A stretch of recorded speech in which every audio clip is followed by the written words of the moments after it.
In the 2000s, mobile phone technology started to thrive. No more were people bound by cables and landlines, and alongside the internet, communicating with people on the other side of the world on the go started to become more widespread. Sending messages and photos started to become a lot easier and more convenient, and the way that we work and socialise changed for the better. Or for the worse, depending on who you ask.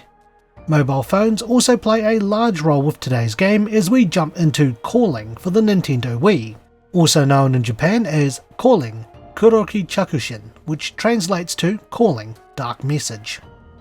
The game was first revealed unintentionally when footage stolen from a PR company's server representing Hudsonsoft, the game's developer and publisher, made their way online. The game officially got revealed in 2009 before coming out later that year in Japan, and the following year worldwide. The game is a first-person horror in a similar vein to Ju-On: The Grudge, also on the Nintendo Wii. The game also draws inspiration from other horrors, and this is shown throughout the game. In Calling, you play the role of several characters who have all accessed a mysterious website known as the Black Page. These characters are transported to different locations found within the Mnemonic Abyss, a purgatory-looking area containing the memories of the dead after receiving a phone call. You start the game as Shinichi Suzutani, or Shin for short. Shin wakes up inside a bedroom in a seemingly empty house, and after having a quick look around, the power goes out and the cell phone on the bedside table starts ringing. After answering the phone, the door to the bedroom opens, and as Shin looks around, he'll quickly find that he's not alone in the house when he gets attacked by a ghost while trying to enter another room. After fending off the ghost, Shin finds a flashlight past the now unlocked door, and finds that he's in the house of a doll maker. After Shin finishes up there, you then play the role of Rin Kagura, a young woman who had visited the Black Page due to a promise she had made with an online friend on a message board several years prior.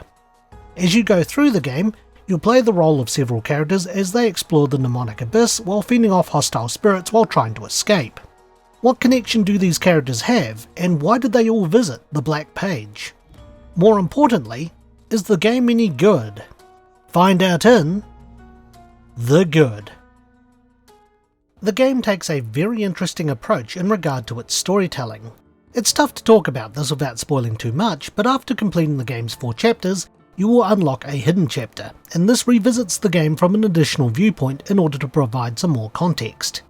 This does add a level of replayability, as revisiting the game also requires you to beat the levels that you had completed again, and there are additional things to keep an eye out for the second time around, so it wouldn't hurt to go through them again. Between replaying the chapters you have already completed, there are new chapters introduced to fill in plot holes and to help the story make much more sense, and with the new chapters it increases the total amount of chapters from 4 to 10.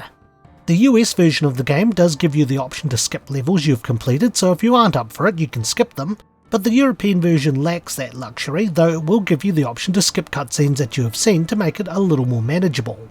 While the story isn't too much to write home about, the game's approach to it was something I personally liked. I did like some of the gameplay mechanics, and found that the Wiimote worked pretty well.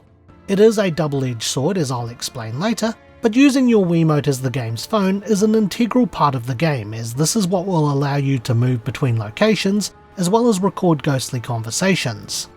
The ghostly conversations, as well as the books and notes you pick up throughout the game, provide some more lore and detail around the Black Page, the Mnemonic Abyss, and the mysterious deaths around it, and I enjoyed reading them. The game uses the Wiimote to look around and the nunchuck adapter to move. There is also a crouch and sprint button if you need to get around slower or faster, and the game's map will tell you where you have and haven't been so you can keep track of things. In order to open doors and drawers, you enter search mode where you use the Wiimote to grab and open things. Sometimes things get stuck, so you need to waggle the Wiimote in certain situations to force a door open, which was a nice touch. Upon being attacked by a ghost, you can waggle the Wiimote in order to free yourself. The A button prompt will appear on the screen, and if pressed at the correct time, indicated by a flash and confirmed with the flash turning blue and the sound of a bell, you can free yourself without taking any damage. Your character's health is indicated by a horror meter in the top left corner when you're in danger. This goes from green to red, and when the screen turns red, that's when you're really in trouble. You will recover outside of encounters as your character calms down, and turning the flashlight off or having no light will enable your character's horror meter to go up faster. The most unique part of this game is that the game will send messages to your Nintendo Wii. If you are killed by certain ghosts, or if you encountered a certain character playing through the game, your Wii message board will be sent a message containing a photo or a creepy message. This was a really unique feature and I really liked the detail. Once you unlock the hidden chapters, the title screen changes, and there are some unusual and random things that happen on it if left alone, which was pretty neat too. The game's atmosphere is another thing I think the game has done very well for the most part. The atmosphere does build up a sense of danger, and this is supported by random noises as well as images quickly running across or flashing on screen when you're exploring, or if you leave a menu to keep you on your toes. This is especially more apparent in the school and hospital levels, which are the places that you'll be spending the most time in during your playthrough.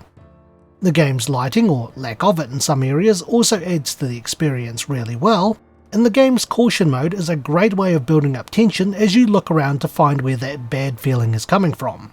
You know something is going to happen. Where and what it will be is what makes this mode very effective. However, there are things the game can definitely do better, and we'll look at those in the bad. I complained about this with Ju-On the Grudge as well, but I found that this game loses a lot of its horror factor when you realise that you're safe for a large part of the game. A lot of the hostile ghost attacks are scripted, and at best you might have to survive against a ghost for a short amount of time before you can leave an area, or you'll be attacked by a ghost until you leave that area. The game is also quite generous with the horror meter, and I never really felt like I was in danger outside a couple of instances. There are a couple of unique encounters I did like, such as having to back away from a ghost into a small room, or when I was trying to survive against a ghost before moving on, I was suddenly grabbed from behind, which really caught me off guard as this was the first time it had ever happened to me. There are only 2 ghosts that have instant kill moves, and one of them is the one I had mentioned about backing into a small room. This ghost is unique as if you turn around to try and escape, the ghost will teleport in front of you. The intensity of the music and the screen flashing red is a very big indicator that these ghosts are trouble, but outside of these scripted encounters, you can explore the areas in reasonable safety with only the random images and sound effects to worry about.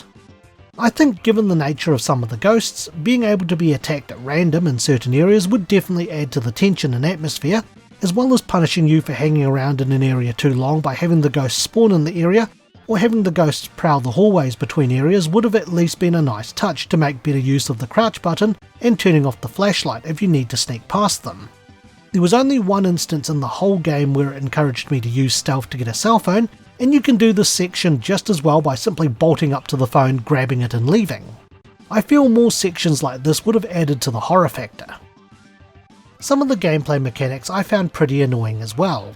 While you're in search mode, you may grab the wrong drawer that you're trying to open or close, and you can't access the cell phone if you need to take pictures or dial out. When using the cell phone, you can't move, which makes one portion of the game significantly more dangerous where you need to dial a number while being attacked by 3 ghosts simultaneously. It also pays to write the phone numbers down for easy access, as there is only one character who jots the numbers down in a notebook that you can access from the phone screen, and if you're not that character, you need to go into the inventory and look for the numbers that way. The game's password function is also a nuisance as well, since you need to pick up the cell phone keys to put into the cell phone in order to input the passwords. Some of the keys can only be seen if the flashlight is turned off, and even if you find all of the keys, you also need to find the passwords, and if you don't know what you're looking for, that's another playthrough to find them. Some passwords are in some pretty obscure areas, and others can only be seen if you turn the flashlight off. It also doesn't help that these passwords aren't numbers either. Instead, they are Japanese kanji symbols, and in a game where signs and posters are in Japanese, it makes things even tougher to notice some of the passwords. On the plus side, it does reward you with concept art and character models, with the latter also giving you some information on the characters. Other than that, I think we're done here, so let's wrap things up with the opinion. Calling, I feel, is an underappreciated game. It's a solid horror game with good mechanics, and while I can understand that there will be mixed feelings about replaying parts of the game again and having it feel like artificial padding, I think with some of the new stuff I didn't mind going through them again. Knowing what to expect gives you the opportunity to explore and check out things you might not have noticed the first time around, and some of the stages you replay do have changed or new content, so I didn't really mind. The game really nails it with the atmosphere, but it also suffers from the same faults as Ju-On the Grudge, with the horror factor going right down once you realise it's heavily scripted and that you're reasonably safe for a lot of it. The game mechanics I'm a little mixed on as well, but overall I did enjoy my time with the game, and I would recommend this game over Ju-On the Grudge based on my experience with it. If survival horrors or horror games interest you and you want to try something different, it's not a bad idea to dabble with this game. It's flawed, but I think it's pretty decent. So with that, it's time for my rating. I would give Calling the Sony Ericsson W380 cell phone out of 10. Thanks for watching and stay tuned for the next Infinite Backlog review. If you enjoyed today's review, feel free to check out some of our other videos and subscribe for more. You can also follow us on Twitter, Instagram and our Facebook page. Once again, thank you for watching.